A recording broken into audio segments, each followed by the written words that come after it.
So, what are kids doing online? Often parents are not sure what children are doing online. What they like to do online is much the same as what they do offline.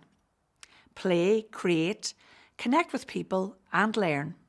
It's all a part of normal development. The online world offers fantastic opportunities for children and young people to connect with friends and make new ones, to browse the internet for information, especially if they need help with homework, to chat with others and play games. It's also a great way to express themselves creatively by sharing images or videos. If you want to know what your child is doing online, the best thing you can do is talk to them about it. Sometimes as adults, we're guilty of talking about online activities only when we're annoyed about it or thinking about confiscating a device.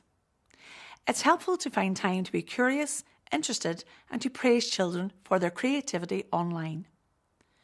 By having balanced discussions about your children's online activities and reinforcing your role as someone they can ask for help, they're more likely to come to you when they're worried or concerned.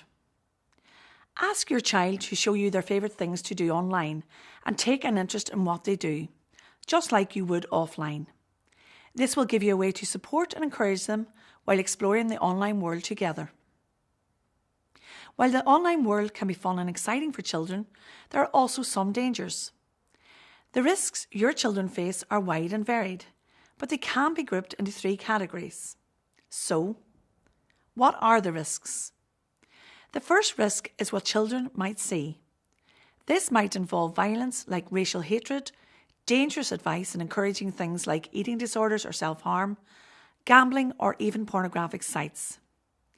Children may come across this content by mistake, or they may look for it because they're curious. Promises of special offers or prizes can also draw young people in. Whatever the scenario, you'll want to decide how best to protect them from accessing this type of content. Reassure them that they can talk to you if they're upset or worried by something they see online. Try to strike the balance between keeping an eye on your child and giving them the independence and freedom to explore. Simply sheltering them from the online world might not help them in the long run. They need a chance to learn how to behave online and find out what's out there. Check out the apps they use, the age ratings, and use parental controls and filters. The second risk, who they meet, includes the people they could contact or be contacted by. Children don't think of people they've met online as strangers. They're just online friends. This can make them vulnerable to bullying, inappropriate friendships, and grooming. Children and young people may chat or become friends with people on social networks or online games, even if they don't know them or have never met them in person. Talk to your children about healthy friendships. Discuss who they're friends with online, how they choose their friends, and what information they share. Recognise that many children enjoy chatting online, but remind them to be careful, because people aren't always who they say they are. Encourage them to think about what sites they visit and the types of images and comments they share. Encourage your child not to respond or retaliate to any form of bullying. Instead, help them to block and report the bullies and keep any evidence. Privacy, blocking and reporting tools are important to use alongside open conversations. And finally, the risk of what they do. Children can put themselves at risk through their own behaviour.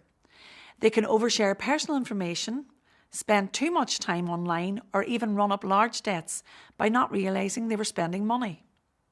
Agree rules and boundaries with your children, whether it's the time they spend online, what they share, or how much money they spend. Use the technical tools like passwords to manage and protect. The important thing is to get the balance of activities right. But also be a good role model. Don't forget to think about your own online behaviour to help set a good example. It might not always feel like it, but your child does notice how you act and will follow your lead. So to recap, the risks children face online are constantly changing.